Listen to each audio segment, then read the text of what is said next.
النادي الأهلي النهارده بيتعادل مع يانج أفريكانز 1-1 في مباراة ضعيفة المستوى من النادي الأهلي ومش عايز أحمل اللعيبة أو المدرب ضغط المباراة والدنيا، بس أنت بتلعب في درجة حرارة عالية وبتلعب في رطوبة والدنيا معاك إيه، مش أحسن حاجة، ولكن قدر الله ما شاء فعل طلعنا بنتيجة حلوة وهي التعادل، وبقى عندنا 8 نقط والدنيا إيه هتمشي معانا في اللذيذ بإذن الله، وهنقدر نعدي عادي. ما عندنا ماتش مع جيش الملكي يوم 13/2 بإذن الله. لو فزنا الماتش ده خلاص احنا صعدنا رسمي.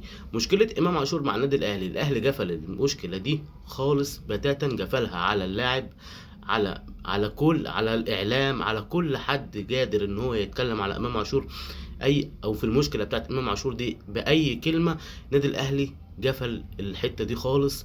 فأرجوكم حلوا مشاكلكم انتوا مع نفسيكم، مالكمش دعوه بمشاكل النادي الاهلي. النادي الاهلي كفيل انه يحل مشاكله.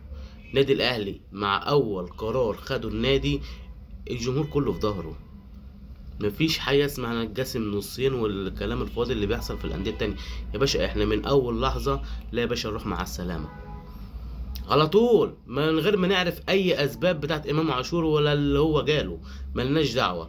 ولكن من اول لحظه انا اول واحد طلعت وقلت يا باشا مش عايبك النادي الاهلي روح امشي. والاهلي مش هيمشيه على فكره، الاهلي مش بيتلوي دراعه، هو قال كده في البوست الاعتذار. محدش يقدر يلوي دراع النادي الاهلي، ومحدش يقدر يعلي كلمته على الاهلي. الاهلي فوق الجميع، دي مش كلمه، دي فعل.